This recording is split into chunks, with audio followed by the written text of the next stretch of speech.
Hello guys, welcome back to my YouTube channel and welcome to a new video. അപ്പോൾ ഇത് day 1 of A road trip ആണ്. Morning ഏകദേശം 5:40 നമ്മൾ ഈ trip start ചെയ്യുന്നത്. ഇത് നമ്മൾ താങ്ക്സ് ഗിവിംഗ് ബ്രേക്കിൽ പോയിട്ടുണ്ടായിരുന്ന ട്രിപ്പാണ്. നവംബർ എൻഡിലാണ് നമ്മൾ പോയത്. പതിവ് പോലെ ഇതും കുറച്ച് ലേറ്റ് ആയി ഇടാൻ വേണ്ടിയിട്ട്. അപ്പോൾ എന്തായാലും നിങ്ങൾ വരും വീഡിയോസ് ഒക്കെ കാണണം. കാരണം ഈ ഒരു ട്രിപ്പ് നമുക്ക് അത്രയും സ്പെഷ്യലാണ്. ഇതുവരെ നമ്മൾ പോയതിൽ വെച്ച് കുറച്ചും കൂടി ഡിഫറെൻ്റ് ആയിട്ടുള്ള ഒരു റോഡ് ട്രിപ്പാണ് ഇപ്രാവശ്യം. കുറേ അധികം വിശേഷങ്ങൾ ഞങ്ങൾക്ക് പറയാനായിട്ടുണ്ട്. അപ്പം എന്തായാലും നിങ്ങൾ വീഡിയോസൊക്കെ കാണണം, ഷെയർ ചെയ്യാം മാക്സിമം. വിൻ്റർ ആയതുകൊണ്ട് തന്നെ ഇതാണ് റോഡിൻ്റെയൊക്കെ അവസ്ഥ. മരത്തിലൊന്നും ഇലയൊന്നുമില്ല. തണുപ്പ് പിന്നെ പറയണ്ടല്ലോ, ഹെവി തണുപ്പായിരുന്നു. വണ്ടിയിലായതുകൊണ്ടാണ് നമ്മൾ ജാക്കറ്റ് ഒന്നും ഇടാണ്ടിരിക്കുന്നത്. പുറത്തോട്ട് പക്ഷെ നമുക്ക് ഇങ്ങനെയൊന്നും ഇറങ്ങാനേ പറ്റൂല. നമ്മളിപ്പോൾ സെൻറ്റ് ലൂയിസിലേക്കാണ് പോകുന്നത്. മിസറി സ്റ്റേറ്റിലാണ് അത് വരുന്നത്. അത് നമ്മുടെ ഇല്ലിനോയ് സ്റ്റേറ്റുമായിട്ട് ബോർഡർ ഷെയർ ചെയ്യുന്ന വേറൊരു സ്റ്റേറ്റ് ആണ്. ഇപ്പോഴും നമ്മൾ ഇല്ലിനോയ് സ്റ്റേറ്റിലൂടെ തന്നെയാണ് പോയിക്കൊണ്ടിരിക്കുന്നത്. ഇപ്പോൾ നമ്മൾ എഫിംഗാം എന്ന് പറഞ്ഞിട്ടുള്ള ഇല്ലിനോയിലെ ഒരു സിറ്റിയിലൂടെയാണ് പാസ് ചെയ്യുന്നത്. ഇവിടുത്തെ ഒരു ഫേമസ് ആയിട്ടുള്ള ലാൻഡ്മാർക്കാണ് cross at the crossroads എന്ന് പറഞ്ഞിട്ടുള്ളത്. ഇവിടെ നിന്ന് നോക്കുമ്പോൾ നമുക്ക് ദൂരെ ആയിട്ട് കാണാൻ പറ്റുന്നില്ലേ, അത് തന്നെയാണ് അതൊരു ക്രോസ് പോലെയുള്ളത്. അപ്പോൾ അത് അമേരിക്കയിലെ സെക്കൻഡ് ലാർജസ്റ്റ് ക്രോസ് ആണ്. 198 ഫീറ്റ് ടോൾ ആണ് അത്, making it as one of the largest crosses in the world. ചിലയിടങ്ങളിലൊക്കെ ആയിട്ട് നമുക്ക് ചെറിയ രീതിയിൽ സൺറൈസ് ഇങ്ങനെ കാണാമായിരുന്നു. പക്ഷേ ഈ ഒരു വിൻ്റർ ആയതുകൊണ്ടായിരിക്കാം ഒരു മൂടി ക്ലൈമറ്റ് ആയിരുന്നു മൊത്തത്തിൽ.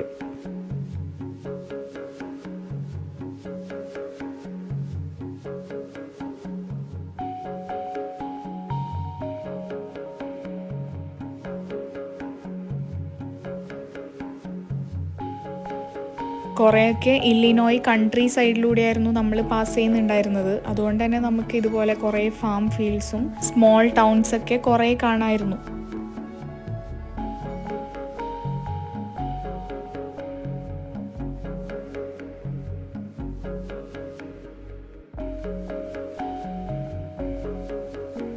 ഇപ്പോൾ സമയം 7:40 ആയിട്ടുണ്ട്. അങ്ങനെ ഞങ്ങൾ ചെറിയൊരു എക്സിറ്റ് എടുത്തിട്ട് ഒരു ബ്രേക്ക് എടുക്കാമെന്ന് വിചാരിച്ചു. ഇവിടെയുള്ള മരത്തിൽ എന്തോ കുറച്ച് ഇലകളൊക്കെ ഉണ്ടായിരുന്നു. പക്ഷേ ഞാൻ പറഞ്ഞില്ലേ, മൊത്തത്തിൽ ഇപ്പോൾ വിൻ്റർ സ്നോ ആയതുകൊണ്ട് ഒന്നും നമുക്ക് അധികം കാണൂല. പക്ഷെ എന്നാലും അതിൻ്റേതായിട്ടുള്ളൊരു ബ്യൂട്ടി ഉണ്ടായിരുന്നു. അതുകൊണ്ട് ഞാൻ അധികം അങ്ങനെ റോഡൊന്നും അധികം അങ്ങനെ കാണിക്കുന്നില്ല. ഇൻട്രസ്റ്റിംഗ് ആയിട്ടുള്ള എന്തെങ്കിലും വരുമ്പോൾ എടുക്കാമെന്ന് വിചാരിച്ചു.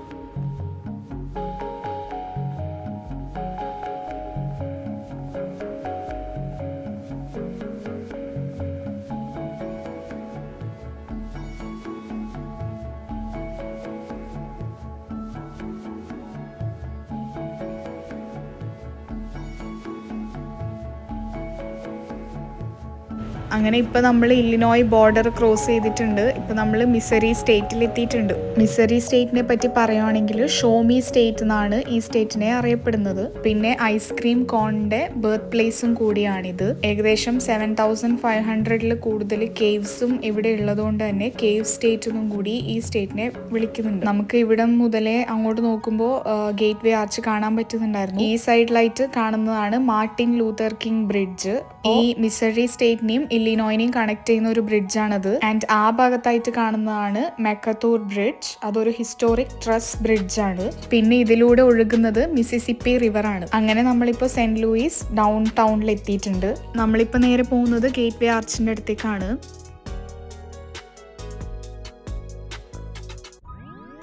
ഇവിടെ തൊട്ടേ നമുക്ക് ശരിക്ക് കാണാൻ പറ്റുന്നുണ്ടായിരുന്നു ഗേറ്റ് വേ ആർച്ച്. മിസറി സ്റ്റേറ്റിലെ one of the largest and historic സിറ്റിയാണ് ഈ Saint Louis. Gateway to the west എന്നാണ് പോപ്പുലറായിട്ട് സെന്റ് ലൂയിസ് സിറ്റീനെ പറയുന്നത്. കാരണം ഈ 1800s എക്സ്പ്ലോറേഴ്സൊക്കെ വെസ്റ്റിലേക്ക് പോകാനായിട്ട് അവരുടെ ജേർണി സ്റ്റാർട്ട് ചെയ്യുന്നത് ഈ സെന്റ് ലൂയിസ് എന്നാണെന്നാണ് പറയുന്നത്. അതുകൊണ്ട് തന്നെയായിരുന്നു ഈ ഗേറ്റ് വേ ആർച്ചും ഇവിടെ കൺസ്ട്രക്ട് ചെയ്തതെന്നാണ് പറയുന്നത്. പിന്നെ ഈ സിറ്റി ഇപ്പോൾ നിങ്ങൾ കാണുന്നുണ്ടല്ലോ, ഭയങ്കര ബ്യൂട്ടിഫുൾ ആർക്കിടെക്ചറാണ് ഇവിടെ. ഹിസ്റ്റോറിക് ബിൽഡിങ്സും റിവർ ഫ്രണ്ട് വ്യൂസ് ഒക്കെ ആയിട്ട് അടിപൊളി ആർക്കിടെക്ചറാണ്.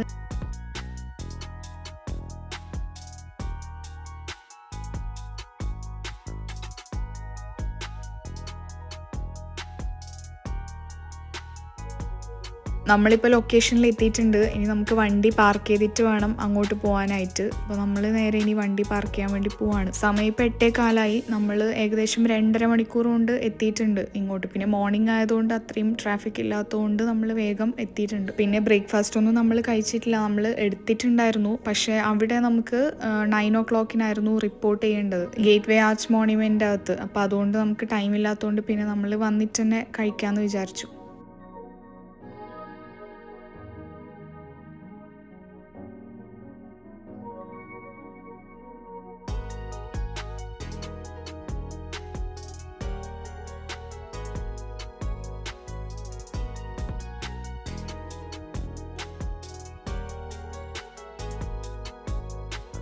ഗൈസ്, അപ്പോൾ നമ്മൾ ജാക്കറ്റൊക്കെ ഇട്ട് ഇറങ്ങിയിട്ടുണ്ട്. ഭയങ്കര തണുപ്പായിരുന്നു. നമുക്ക് ജാക്കറ്റ് ഇടാണ്ട് നമുക്ക് പറ്റുകയില്ല. നല്ല കാറ്റും ഉണ്ടായിരുന്നു. അതുകൊണ്ടാണ് തണുപ്പ് നമുക്ക് കൂടുതലായിട്ട് തോന്നുന്നത്. ഇനി ഇവിടുന്ന് ഒരു 5 to 10 minutes വാക്ക് ഉണ്ട് അങ്ങോട്ടേക്ക്. അപ്പോൾ നമ്മൾ ഇനി നേരെ അങ്ങോട്ട് പോവാണ്.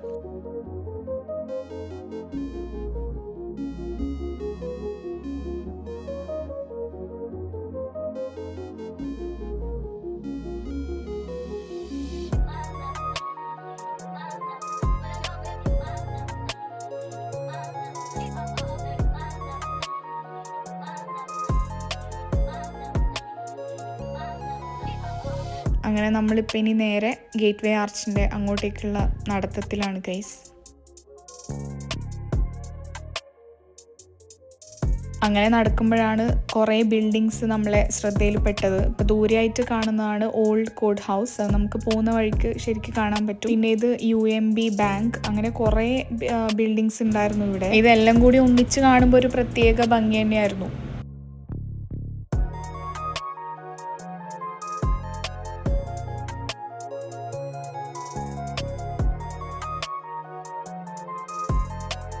ഇതാണ് ഗൈസ് ആ ഓൾഡ് കോഡ് ഹൗസ്. ഇത് ഇവിടുത്തെ ഒരു ഫേമസ് ആയിട്ടുള്ള ബിൽഡിംഗ് ആണ്. റോമൻ സ്റ്റൈലിൽ ആർക്കിടെക്ചറാണ് ഇതിന്.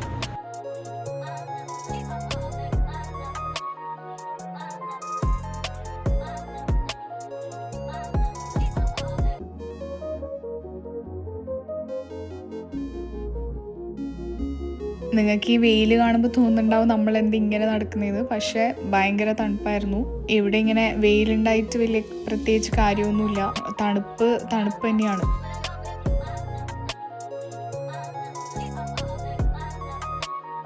അങ്ങനെ ഗൈസ് ഫൈനലി നമ്മൾ ഗേറ്റ് വേ ആർച്ചിൻ്റെ അടുത്ത് എത്തിയിട്ടുണ്ട്. ഇതിനെക്കുറിച്ച് പറയാനാണെങ്കിൽ ഒരുപാടുണ്ട്. ഒരു എഞ്ചിനീയറിംഗ് മാസ്റ്റർ പീസ് ആയിട്ടുള്ള ഈ ആർച്ച് ഒരു വേൾഡ് റെക്കോർഡ് ഹോൾഡർ കൂടിയാണ്. ലോകത്തിലെ ടോളസ്റ്റ് ആർച്ച് എന്നുള്ള ഗിന്നസ് വേൾഡ് റെക്കോർഡ് നേടിയിട്ടുള്ള ആർച്ചാണിത്. അതുമാത്രമല്ല അമേരിക്കയിലെ ടോളസ്റ്റ് ഹ്യൂമൻ മെയ്ഡ് മോണ്യുമെന്റ് കൂടിയാണിത്. പിന്നെ ഇത് പെർഫെക്റ്റ്ലി പ്രൊപ്പോർഷണൽ ആണ്. അതായത് ഇതിന്റെ വിഡ്ത്തും ഹൈറ്റും ഒരേപോലെയാണ്. 630 by 630 ഫീറ്റ് ആണ്.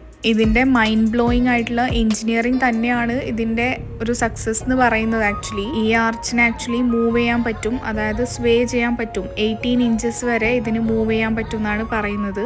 അത് ഇന്റൻഷനലി അവരങ്ങനെ ഡിസൈൻ ചെയ്തതാണ്. കാരണം സ്ട്രോങ് വിൻഡ്സ് ഒക്കെ ഹാൻഡിൽ ചെയ്യാൻ വേണ്ടിയിട്ട് അങ്ങനെ ചെയ്തതെന്നാണ് പറയുന്നത്. ഇതിൻ്റെ കൺസ്ട്രക്ഷനും ഭയങ്കര കോംപ്ലെക്സ് ആയിരുന്നു അത്രേ. കാരണം ഇതിൻ്റെ 2 സൈഡ്സും ഒന്നിച്ചാണ് കെട്ടിയിട്ടുള്ളത്.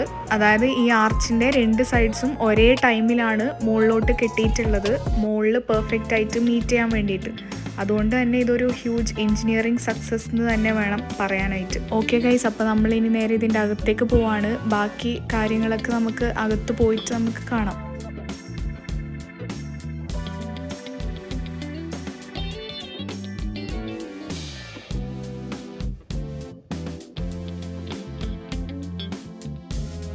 അങ്ങനെ നമ്മളിപ്പോൾ എൻട്രൻസിലെത്തി. അപ്പോൾ ഇവിടെ എൻട്രൻസിൽ തന്നെ ഹ്യൂജ് ബാഗേജ് ചെക്കിങ് കാര്യങ്ങളൊക്കെ ഉണ്ടായിരുന്നു. ഇവിടെ ഫോൺസും ഒന്നും അലൗഡ് അല്ല. നമുക്കിവിടെ ചെക്കിങ് കഴിഞ്ഞിട്ട് എല്ലാം തിരിച്ചെടുക്കാൻ പറ്റും.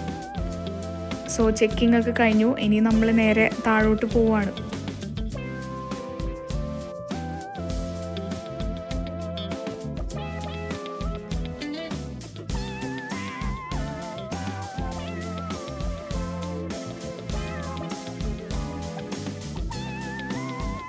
ഇവിടെ മ്യൂസിയം കൂടിയുണ്ട്, ഗേറ്റ് വേ ആർച്ച് നാഷണൽ പാർക്ക് മ്യൂസിയം. അപ്പോൾ നമ്മൾ അവിടെ പോയിട്ട് മേലെ പോയിട്ട് വന്നിട്ട് പിന്നെ ഇവിടെ കാണാമെന്ന് വിചാരിച്ചു. നമുക്ക് ഓൾറെഡി അങ്ങോട്ട് പോകാനുള്ള ടൈമായി മേലോട്ടേക്ക്.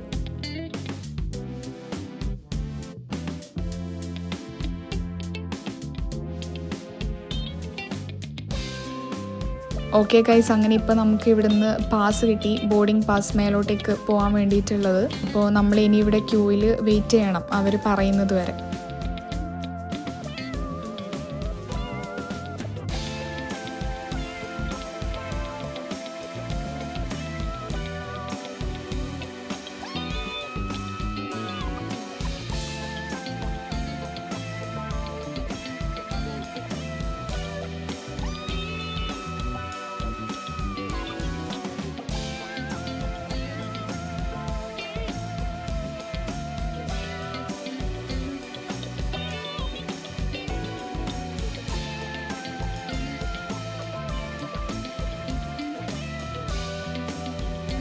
നമ്മൾ ട്രാമിൽ കയറുന്നതിന് മുന്നേ ആയിട്ട് അവരിവിടുന്ന് എക്സ്പ്ലനേഷനൊക്കെ തരുന്നുണ്ട്, ഗേറ്റ് വേ ആർച്ചിൻ്റെ കൺസ്ട്രക്ഷനും കാര്യങ്ങളൊക്കെ.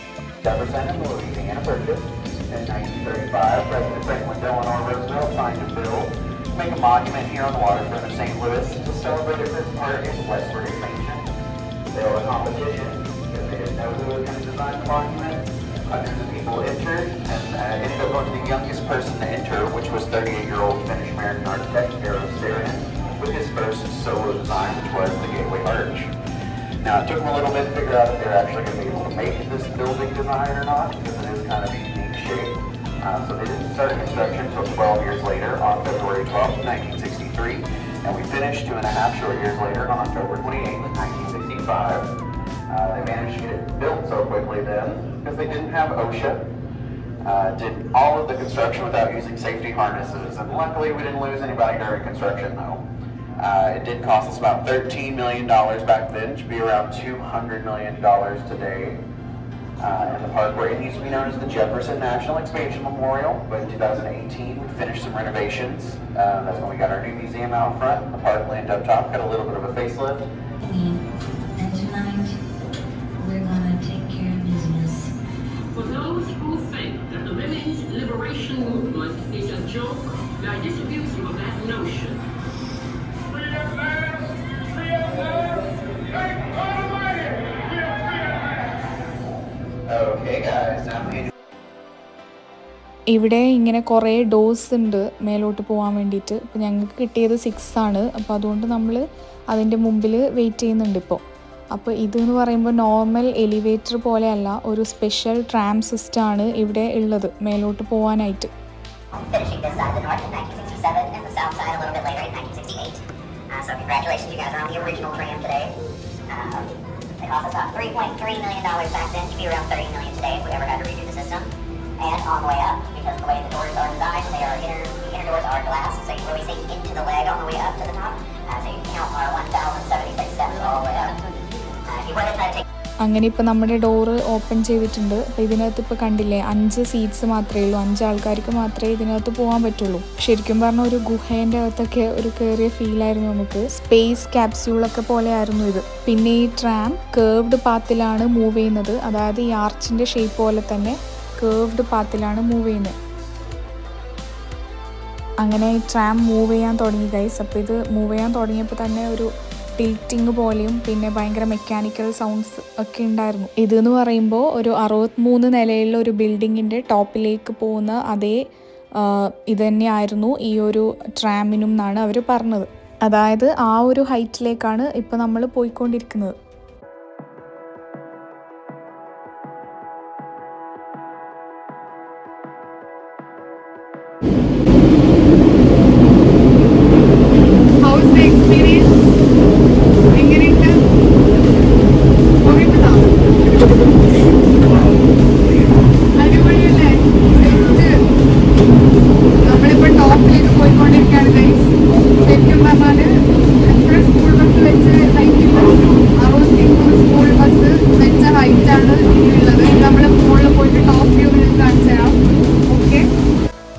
അങ്ങനെ ഏകദേശം 10 മിനിറ്റ്സിൻ്റെ ഉള്ളിൽ നമ്മൾ മുകളിൽ എത്തിയിട്ടുണ്ടായിരുന്നു.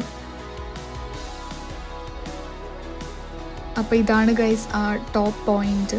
ഇപ്പോൾ നമ്മൾ 630 ഫീറ്റ് മുകളിലാണ് ഉള്ളത് ഫ്രം ദ ഗ്രൗണ്ട്. ഇവിടെ ഇങ്ങനെ 16 വിൻഡോസും മറ്റും ഉണ്ട് ടോട്ടൽ. അപ്പോൾ ഇവിടെ നിന്ന് നമുക്ക് നോക്കുമ്പോൾ ഈ ഒരു സെൻറ്റ് ലൂയിസ് സിറ്റീൻ്റെ ഏരിയൽ വ്യൂ തന്നെ കാണാൻ പറ്റും. ഈ കാണുന്ന റിവറാണ് മിസിസിപ്പി റിവർ. ഇവിടെ നിന്ന് നോക്കുമ്പോൾ നമുക്ക് ആക്ച്വലി 4 ബ്രിഡ്ജസ് കാണാൻ പറ്റും ടോട്ടലായിട്ട്. അപ്പോൾ അതിൽ ഇവിടെ നിന്ന് നോക്കുമ്പോൾ, അതായത് ലെഫ്റ്റ് നിന്ന് റൈറ്റിലേക്ക് പോകുമ്പോൾ ഫസ്റ്റ് കാണുന്നതാണ് പോപ്ലാർ സ്ട്രീറ്റ് ബ്രിഡ്ജ്. അതിൻ്റെ അപ്പുറത്തായിട്ട് കാണുന്നതാണ് മെക്കത്തൂർ ബ്രിഡ്ജ്.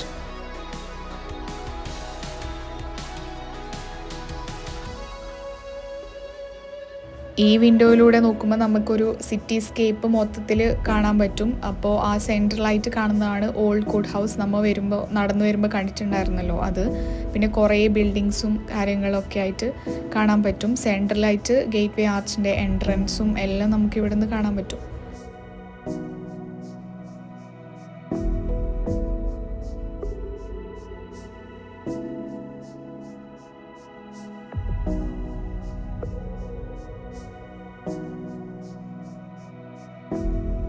റോഡ്സ്, സ്റ്റേഡിയം, ബിൽഡിങ്സ്, അങ്ങനെ എല്ലാം ഇവിടെ നിന്ന് ഇങ്ങനെ ഈ ടോപ്പിൽ നിന്ന് നോക്കി കാണുമ്പോൾ ശരിക്കും അത് വേറെ തന്നെ ഒരു ഫീലായിരുന്നു. ബേസ്ബോൾ ടീമിൻ്റെ ബുഷ് സ്റ്റേഡിയം വരെ നമുക്ക് ഇവിടെ നിന്ന് നോക്കുമ്പോൾ കാണുന്നുണ്ടായിരുന്നു.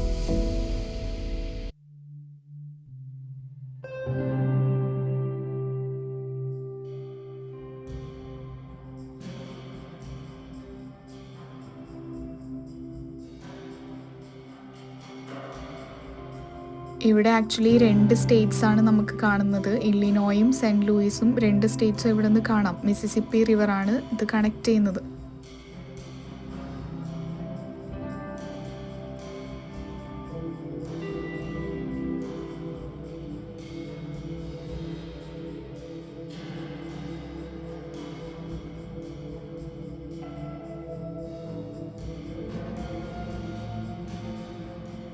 ഇതിൽ ഗേറ്റ് വേ ആർച്ചിൻ്റെ തൊട്ടടുത്തായിട്ട് കാണാൻ പറ്റുന്ന ആ ബ്രിഡ്ജാണ് ഈഡ്സ് ബ്രിഡ്ജ്. അത് ലോകത്തിലെ തന്നെ ഫസ്റ്റ് സ്റ്റീൽ ബ്രിഡ്ജ് ആയിരുന്നു 1874 കൺസ്ട്രക്ഷൻ കഴിഞ്ഞപ്പോൾ. പിന്നെ അതിൻ്റെ അപ്പുറത്തായിട്ട് കാണുന്ന കാൻറ്റിലിവർ ബ്രിഡ്ജാണ് മാർട്ടിൻ ലൂതർ കിങ് ബ്രിഡ്ജ്. ഇവരിവിടെ നമ്മളെ 10 to 15 minutes മാക്സിമം അത്രേ നിൽക്കാൻ സമ്മതിക്കുന്നുള്ളൂ. അപ്പോൾ അത് കഴിഞ്ഞിട്ട് നമ്മൾ നേരെ ഇപ്പോൾ താഴോട്ട് ട്രാമിൽ തിരിച്ചു പോവാണ്. തിരിച്ചു പോകുമ്പോഴും അതെ, നമ്മൾ മാക്സിമം 4 to 5 minutes നമ്മൾ താഴെ എത്തുന്നുണ്ട്. ഇതൊരു ഗ്രേറ്റ് എക്സ്പീരിയൻസ് തന്നെയായിരുന്നു ഇതിൻ്റെ മുകളിൽ ഒബ്സർവേഷൻ ഡെക്കിൽ.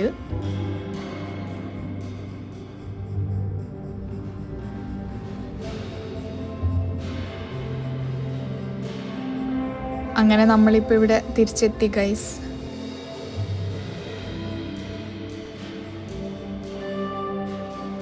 നമ്മളിവിടെ ജസ്റ്റ് ഒന്ന് കയറിയിട്ടുണ്ടായിരുന്നു.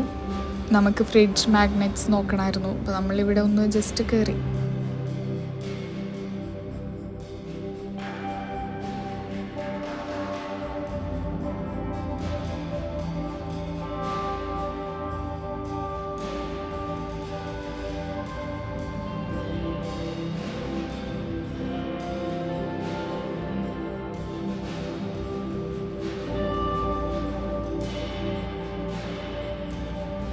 ഇവിടെ ഇങ്ങനെ മെഡാലിയൻസ് വെച്ചിട്ടുണ്ടായിരുന്നു, പതക്കങ്ങൾ.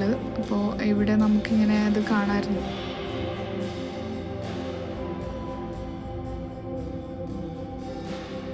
ഇത് ബ്രിക്ക് മ്യൂറൽ വർക്കാണ്. അപ്പോൾ ഈ ആർച്ച് ഉണ്ടാക്കിയവരെയും അവരെയൊക്കെ ഓണർ ചെയ്യാനായിട്ട് ഇവിടെ ഇങ്ങനെ മ്യൂറൽ വർക്ക് ചെയ്തിട്ടുണ്ടായിരുന്നു. കാണാൻ നല്ല ഉണ്ടായിരുന്നു.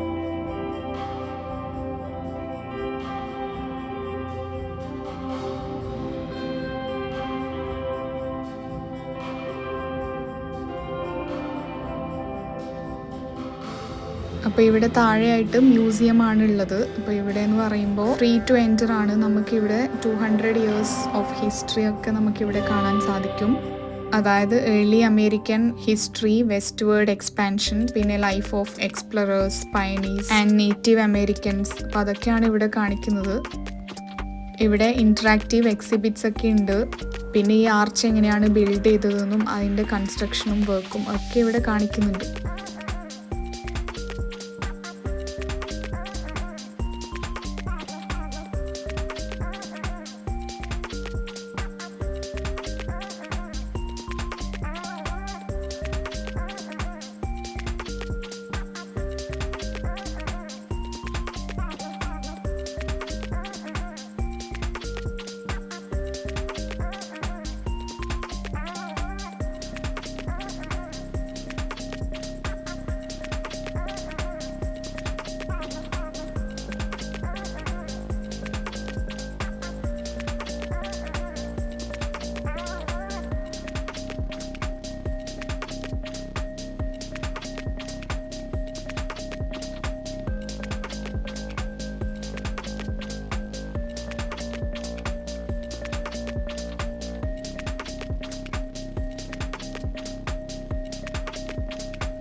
പണ്ടത്തെ സെൻറ്റ് ലൂയിസ് എങ്ങനെയായിരുന്നു എന്നും വില്ലേജ് ഓഫ് സെൻറ്റ് ലൂയിസ് അതൊക്കെ ഇവിടെ കാണിക്കുന്നുണ്ട്.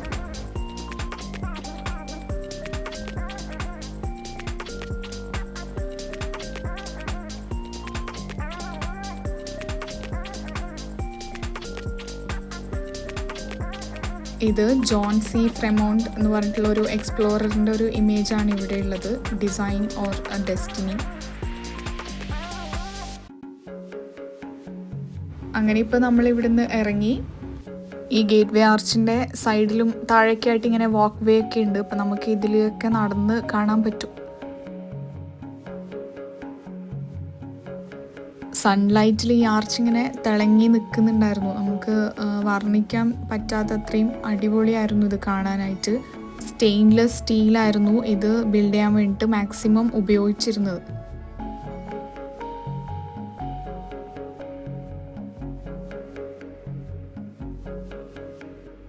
ഇത് തന്നെയാണ് ഗൈസ് നമ്മൾ മുകളിൽ നിന്ന് കണ്ട ഈഡ്സ് ബ്രിഡ്ജ്. അപ്പോൾ ഇവിടെ നിന്ന് നോക്കുമ്പോൾ നമുക്ക് നേരെ കാണാൻ പറ്റും. ഇതിൻ്റെ തൊട്ടടുത്തായിട്ട് തന്നെ ഉള്ളതാണ് ഫേമസ് ആയിട്ടുള്ള ഈഡ്സ് ബ്രിഡ്ജ്.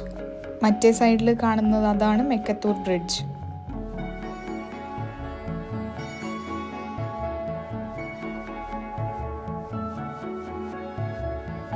ഇവിടെ ഇങ്ങനെ റെയിൽ പാത്ത് ഉണ്ടായിരുന്നു. അപ്പോൾ ഇതിലൂടെ ട്രെയിനൊക്കെ പോകുന്നുണ്ട് ഈ ഭാഗത്തായിട്ട്. അപ്പം മറ്റേ സൈഡിൽ നമുക്ക് നേരെ മാർട്ടിൻ ലൂതർ കിങ് ബ്രിഡ്ജും ഈഡ്സ് ബ്രിഡ്ജും നേരെ കാണാൻ പറ്റുമായിരുന്നു ഇവിടെ നിന്ന് നോക്കുമ്പോൾ.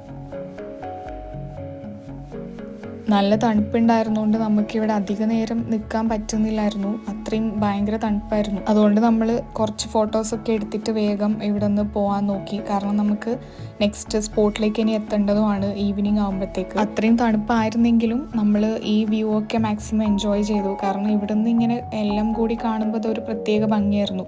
നമ്മൾ മുകളിൽ നിന്ന് കണ്ടിട്ട് താഴെ വന്ന് ഇവിടെ നിന്ന് ഇങ്ങനെ നോക്കുമ്പോൾ മിസിസിപ്പി റിവറും ഈ 2 സൈഡ്സിലായിട്ട് 4 ബ്രിഡ്ജസും എല്ലാം കൂടി കാണുമ്പോൾ അതൊരു ഭയങ്കര ഭംഗിയായിരുന്നു. അപ്പം അത്രയേ ഉള്ളൂ ഗൈസ്, നമ്മളിവിടുന്ന് വിടുന്നുണ്ട്. അടുത്ത സ്റ്റോപ്പിലേക്ക് നമുക്ക് ഈവനിങ് ആകുമ്പോൾ എത്തണം. അതുകൊണ്ട് എന്തായാലും നിങ്ങൾക്ക് ഈ ഒരു ട്രിപ്പ് എന്തായാലും ഭയങ്കര ഇൻട്രസ്റ്റിംഗ് തന്നെ ആയിരിക്കും. അതുകൊണ്ട് എല്ലാവരും എന്തായാലും എല്ലാ എപ്പിസോഡ്സും കാണണം. ബാക്കി വിശേഷങ്ങളുമായിട്ട് ഞാൻ അടുത്ത വീഡിയോയിൽ വരാം. Till then, stay tuned and don't forget to subscribe my channel. Thank you for watching.